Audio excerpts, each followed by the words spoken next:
Hola, Hola, hola. Lo siento mucho, es que estaba intentando hacerlo desde el portátil, pero no se ha podido. no te Así preocupes, no te que, preocupes. no. ¿Qué tal? Bien, bien, bien. ¿Qué tal usted? Muy bien, Muy bien, muy bueno. bien, muy bien. ¿Y dónde está ahora mismo? ¿En España?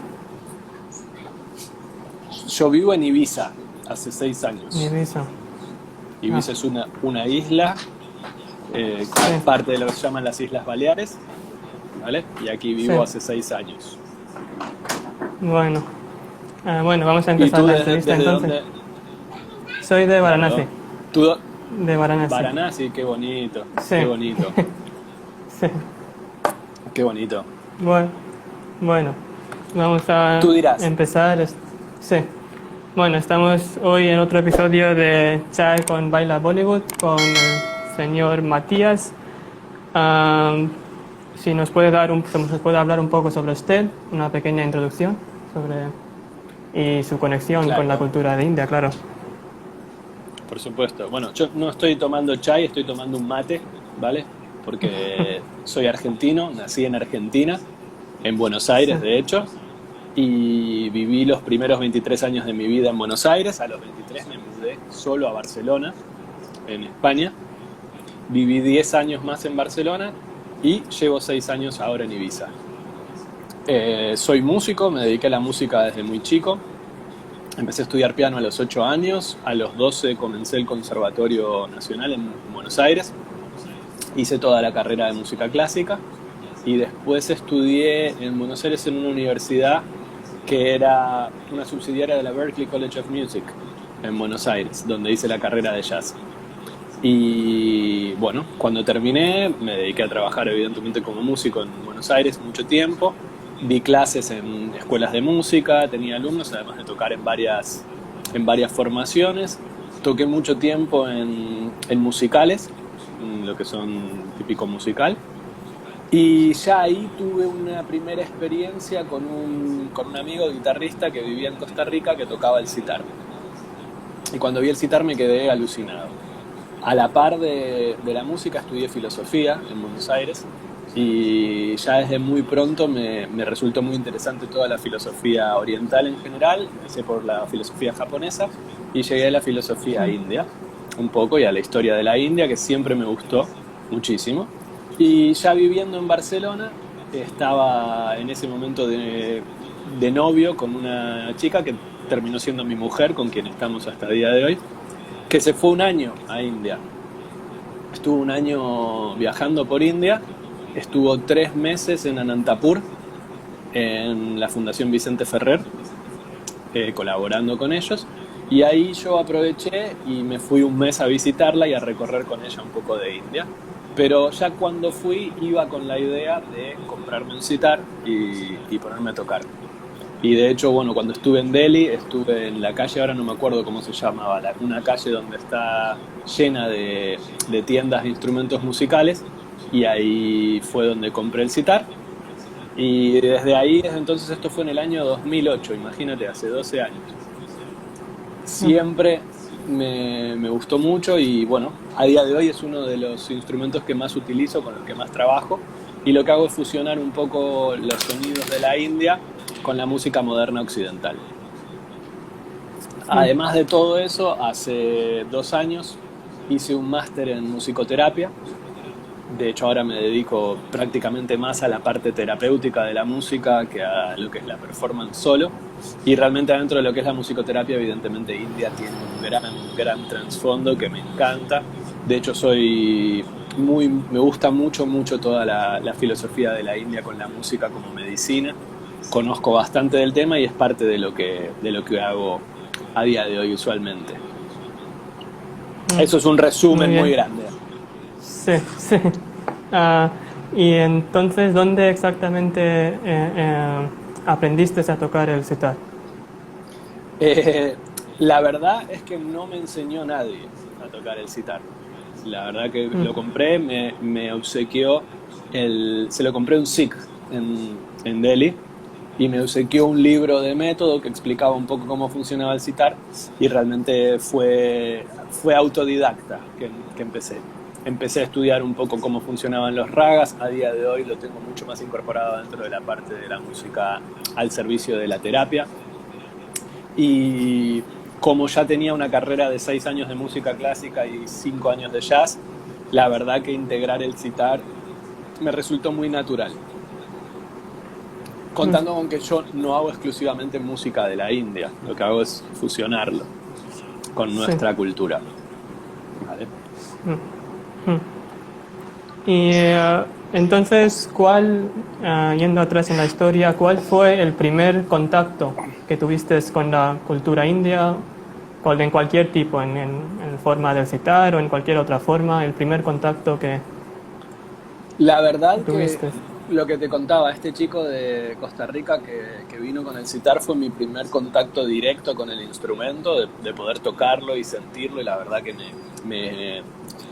me afectó mucho, me gustó mucho la sonoridad del instrumento. Además, el sitar, siempre digo, cuando la gente me pregunta qué es lo que me gusta, es un instrumento que en el cuerpo se siente muy bonito la vibración cuando tocas, ¿no?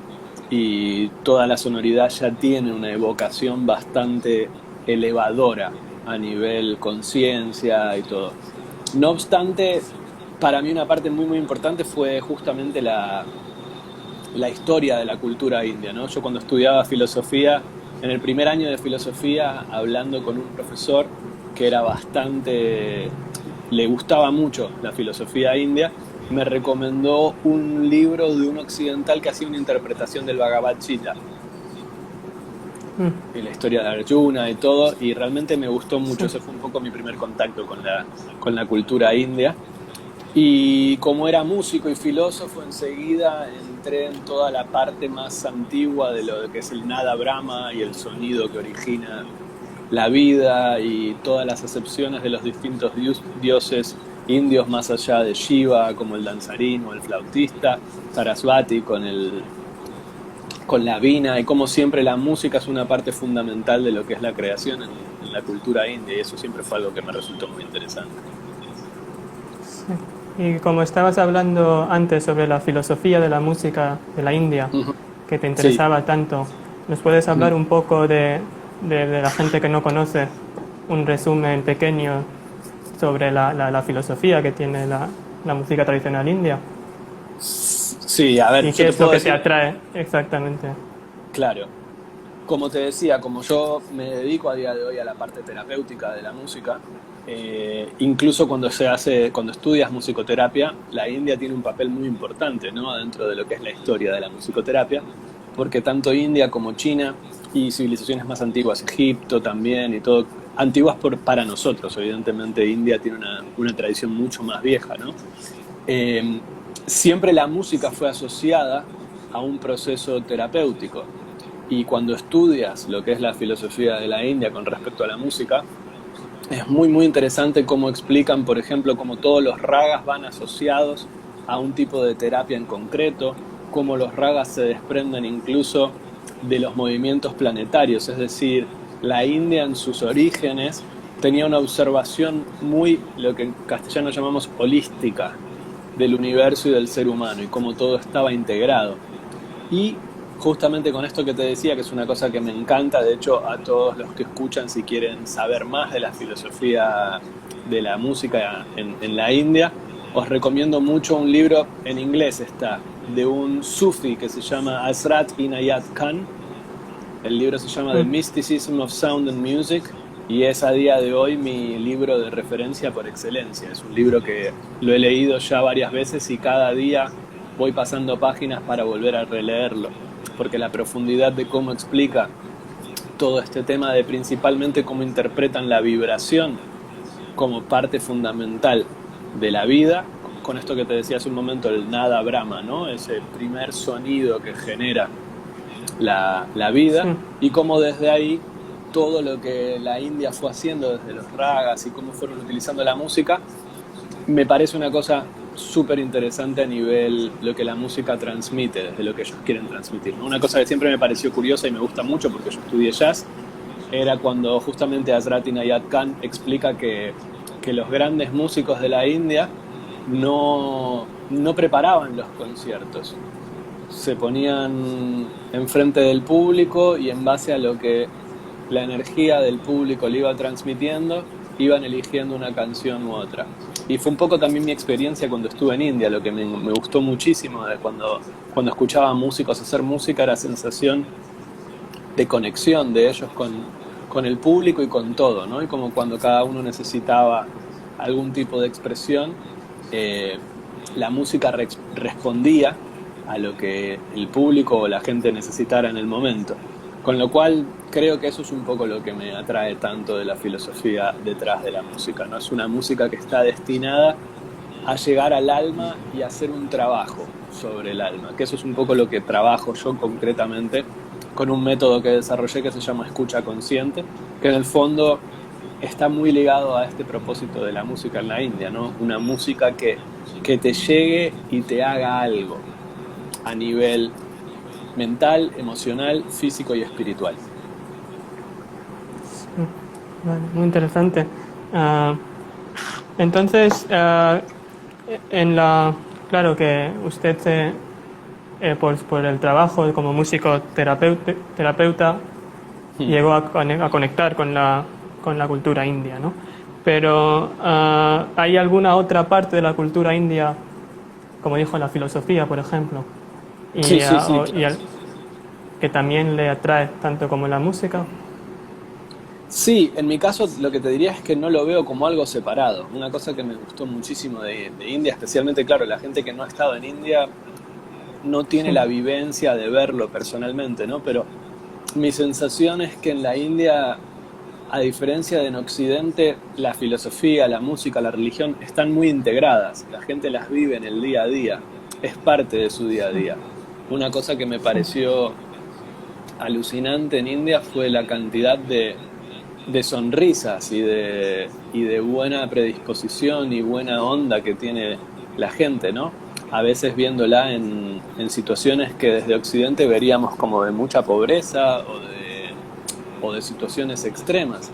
Y sin embargo los ves y hay como mi sensación fue como que hay una sensación de plenitud en un punto con respecto a lo que piensan, lo que sienten y su espiritualidad, ¿no?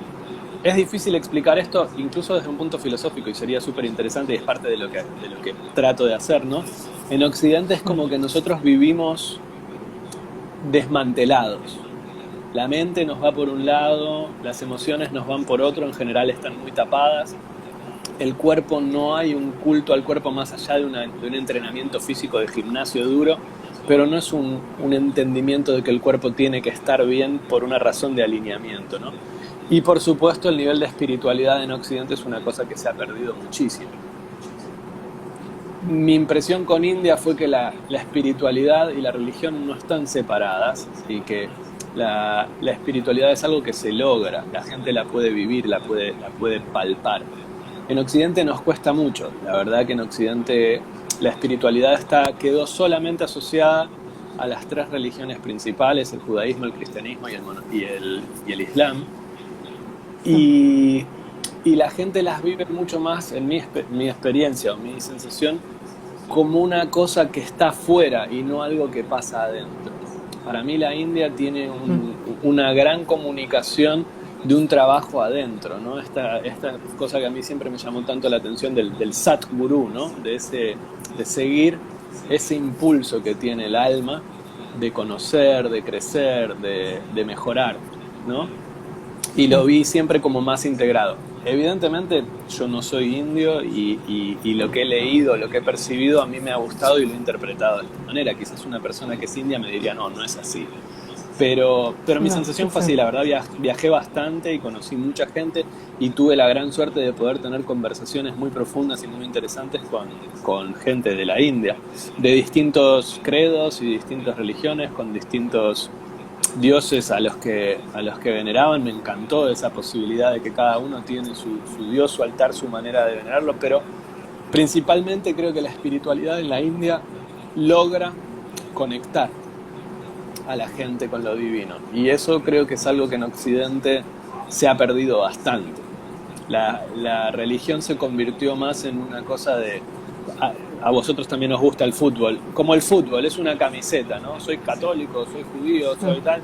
Entonces, pero no logra penetrar. Básicamente porque en el fondo si penetrase, el mundo creo que sería muy distinto, ¿no? El mensaje de todas las religiones en el fondo, si lo decantas, es el amor, el poder convivir con el hombre, el poder convivir con la naturaleza y el poder convivir con el universo, ¿no?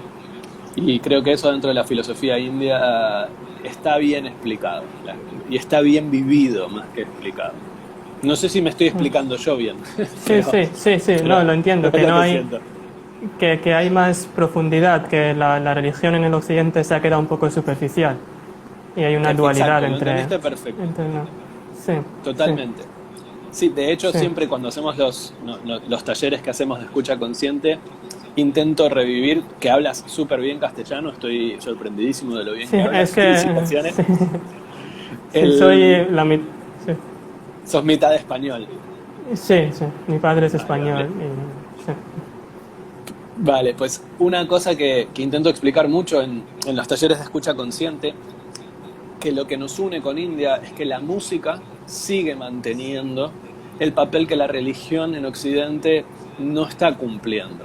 Si tú analizas la palabra religión, la etimología de la palabra religar, quiere decir justamente eso. Lo que la religión debería hacer es religar, volver a unir al hombre con el hombre, al hombre con lo divino y al hombre con la naturaleza, ¿no? Y al hombre consigo mismo. Eso es lo que la religión debería hacer. La música a día de hoy en Occidente te diría que es lo que más se acerca a eso, porque las religiones en Occidente realmente se han caracterizado, te diría, prácticamente por lo contrario, por enemistar al hombre con el hombre, por enemistar al hombre con la naturaleza y por hacerle olvidar de la divinidad que existe adentro de sí mismo. Y en India me da la sensación que eso no pasa, y esa es la diferencia más grande. En India realmente la espiritualidad y la religión van de la mano.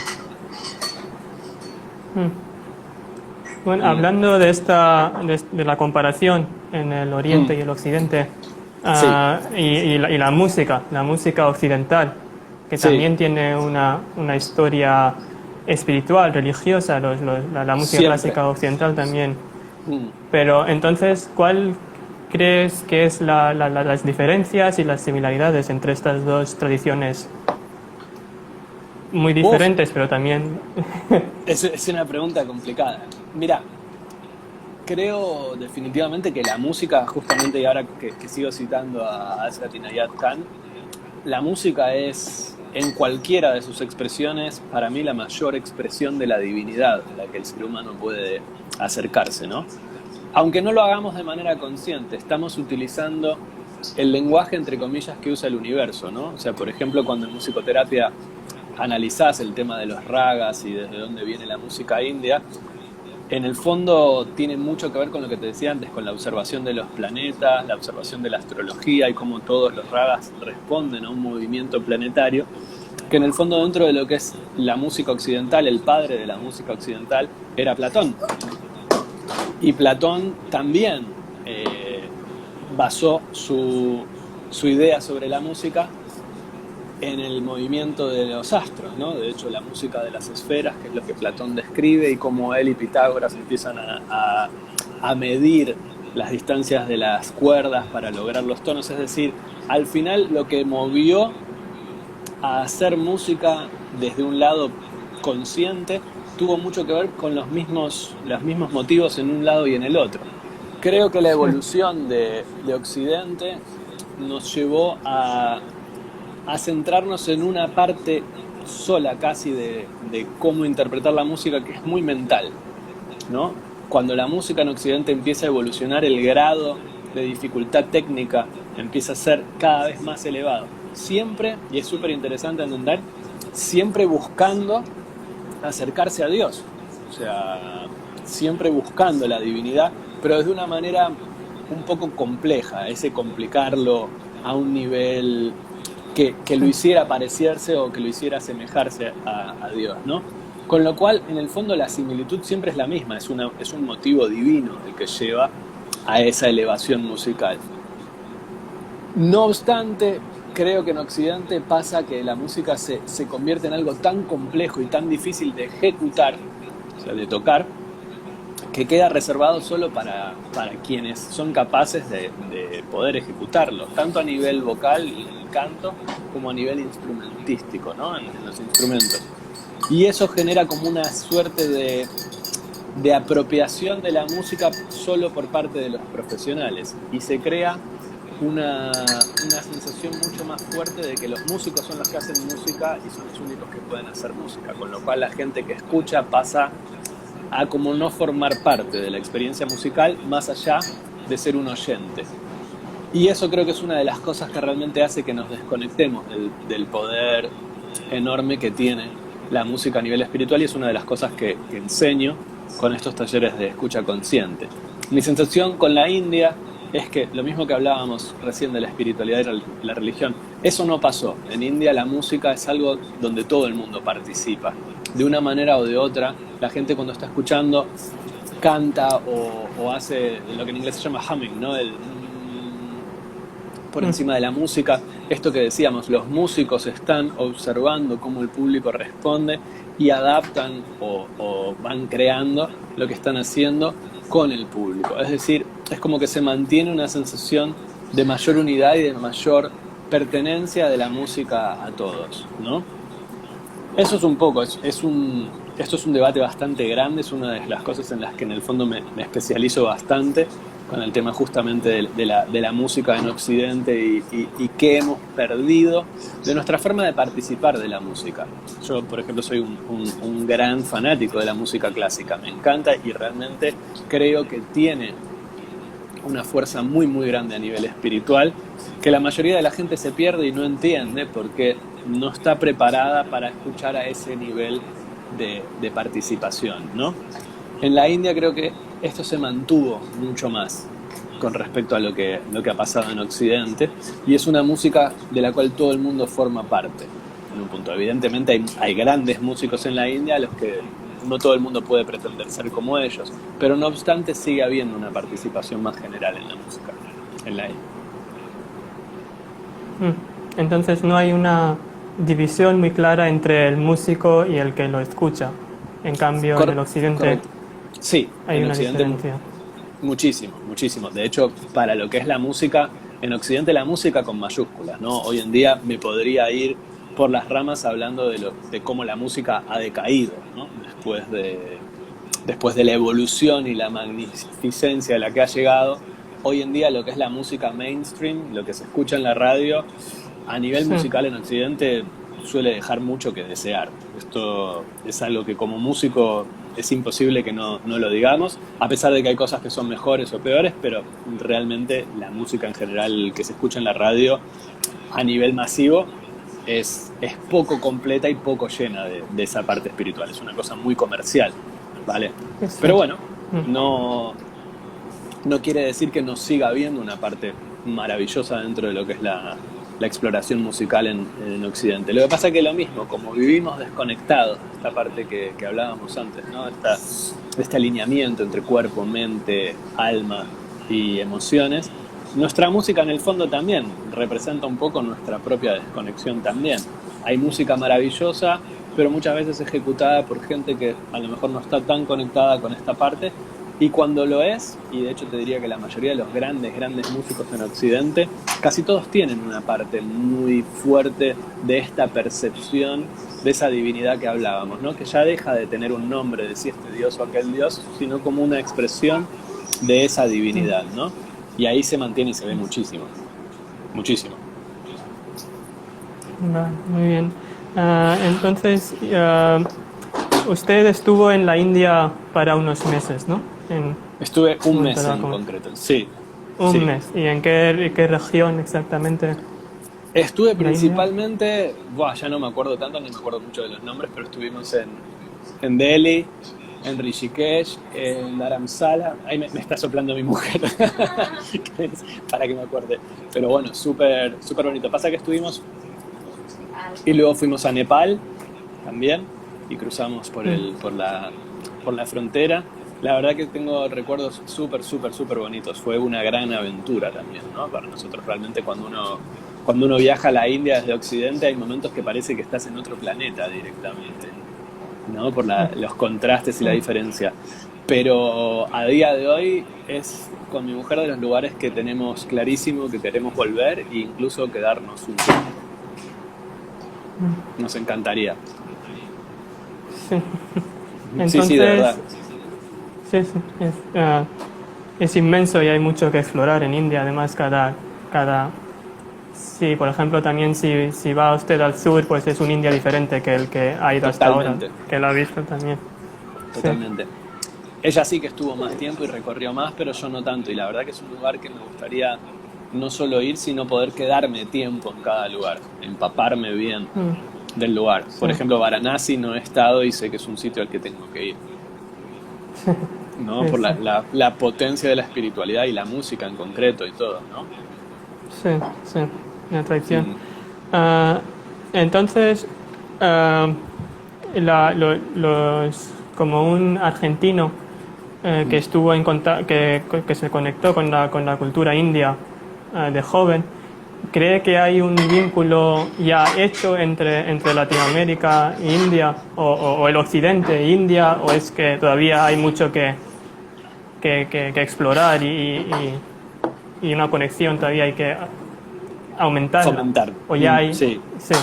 O es que ya creen que hay un vínculo bastante fuerte entre estas culturas opuestas, o sea, de Latinoamérica o del occidente en general.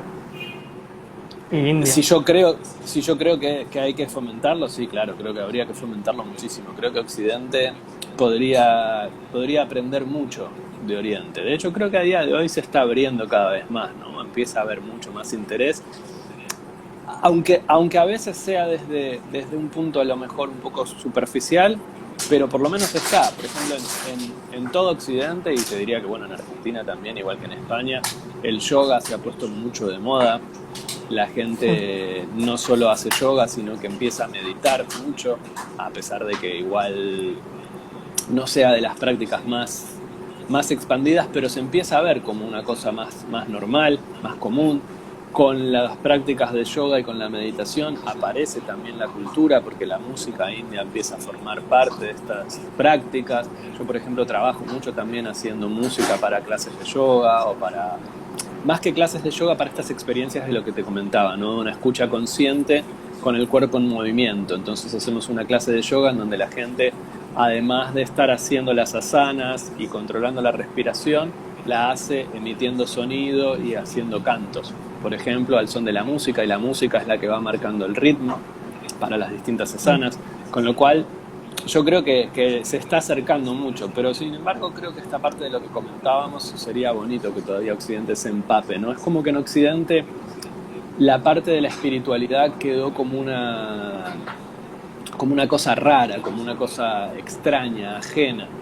Y cuando, por ejemplo, explico en los talleres de escucha consciente cómo concebimos nosotros desde nuestra visión, la espiritualidad es básicamente lo que hace que el hombre se sienta en conexión con el todo que lo rodea.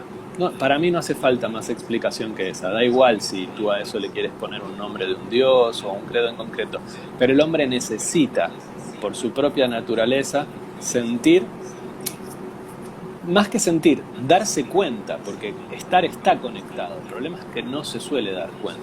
Y en Occidente eso es algo que estamos muy, muy olvidados. Y es una cosa que nos genera un gran problema y hace que dentro de todo, para mí, gran parte de la violencia con la que se vive en Occidente tiene mucho que ver con esa desconexión, con esa falta de sensación de pertenencia, que hace que además no seamos conscientes que el otro también es parte de ese todo. Y que al final la única manera de que ese todo funcione en armonía es que colaboremos, que nos llevemos bien, que seamos parte de un todo, ¿no? Hay una gran frase que se repite en las tres religiones monoteístas predominantes en Occidente, que suelen decir que la religión se podría definir solamente como ama al prójimo como a ti mismo. Y de nuevo, la gente se queda con esta frase en un punto muy superficial, en vez de entenderla e incorporarla como para decir, es que realmente, por ejemplo, que fue una de las cosas que me encantó de leer cosas de India, ¿no? Desde Krishnamurti o gente así, en donde directamente te dicen, es que no hay otro, todos somos partes de ese gran todo, ¿no? Entonces, bueno, creo que Occidente ahora está justamente con todo esto que se está viviendo en todo el mundo, dando una vuelta muy importante y muy grande, en donde yo creo que esto va a empezar a aflorar otra vez, esta necesidad de estar más en contacto con el todo y con uno mismo y con nuestro prójimo. Yendo al concepto de la música tradicional india, porque hasta en India también, ahora en la India moderna, se está perdiendo la tradición y la espiritualidad y todo esto entre los jóvenes tampoco se participa mucho en música tradicional. ¿Usted diría que, por ejemplo, la música y la espiritualidad son algo que están siempre, que no se pueden dividir? Y que porque muchas veces la gente moderna que no está metida en la espiritualidad no puede apreciar la música tradicional india porque es muy espiritual. Claro. En cambio, la música moderna ha perdido esa espiritualidad. Pero entonces, ¿usted cree que en la base de la música es la espiritualidad, esa conexión que no se puede romper? ¿O sí se puede haber una división ahí, una música moderna que también tenga algún valor, que no sea espiritual? Creo que en el fondo parte de lo que te trataba de explicar, de cómo yo lo siento, es la espiritualidad es algo que siempre está, es tu propia conexión con ello lo que te hace vivirlo de una manera o de otra. La música puede estar hecha por gente que tiene una conexión muy profunda espiritual, que si tú no la tienes no la vas a poder apreciar. De la misma manera, por ejemplo, justamente los sufis, estando tú conectado de una forma espiritual, prácticamente cualquier música te va a sonar con esa profundidad espiritual. Es decir, estas son dos cosas que van unidas en tanto y en cuanto tú estés alineado con esta parte, ¿no? Creo que incluso cuando trabajamos sobre la propia conexión con uno mismo, que es realmente lo que entenderíamos por espiritualidad, escuchás toda la música de otra manera. Incluso la música que no está hecha con un fin espiritual. El tema no es... La música es un lenguaje, ¿no? Una expresión, como si dijéramos, de esta divinidad. Está en el que lo escucha, poder apreciarlo o no. Está claro que dentro de la música moderna, comercialmente creada, el fin no es conectarte, no es la espiritualidad, sino que es vender. Pero bueno, eso es un problema generalizado que entiendo que India, dentro de la globalización, está padeciendo también y evidentemente pone en crisis su identidad, lo que decías, ¿no? Los jóvenes que se interesan más por este mundo más comercial que por un mundo espiritual. Pero al final creo que como todo, con los años vas creciendo y vas aprendiendo cosas, e incluso aunque hayas estado muy desconectado, llega un momento de la vida en el cual la vida misma te va recordando que es interesante volverte a conectar, ¿no? Hay gente que no lo hace, pero bueno, cada uno tiene su camino y su momento de evolución y hay cosas para todo el mundo. Evidentemente, a mí a día de hoy me interesa mucho más la música que tenga ese tipo de profundidad y de conexión. Muy bien. ¿Tiene algún proyecto que tenga relación con la India que está desarrollando ahora mismo? Estoy justamente trabajando con todo esto que te decía, con el tema de la musicoterapia y la forma de utilizar la música de una manera medicinal o curativa, por decirlo de alguna manera, y ese es mi proyecto central a día de hoy, desde lo que es este proyecto de escucha consciente a algún proyecto ya de música, o sea, como conciertos, con este trasfondo. Trabajo con una gran cantante de aquí de Ibiza que se llama Romana Alarcón, y por ejemplo los conciertos que solemos hacer tienen esta finalidad, ¿no? Es música que está creada, no te diría en el momento porque tiene un trabajo personal, pero nunca hacemos lo mismo. Es un trabajo que vamos haciendo con el público, con la sensación que se genera, más orientado a cómo se hace la música en la India de alguna manera, y con el fin de evidentemente transmitir esta espiritualidad que tiene la música, esta conexión, ¿no? Y es una fusión, lo que usted hace es una fusión entre las dos músicas. Correcto, sí, es una fusión.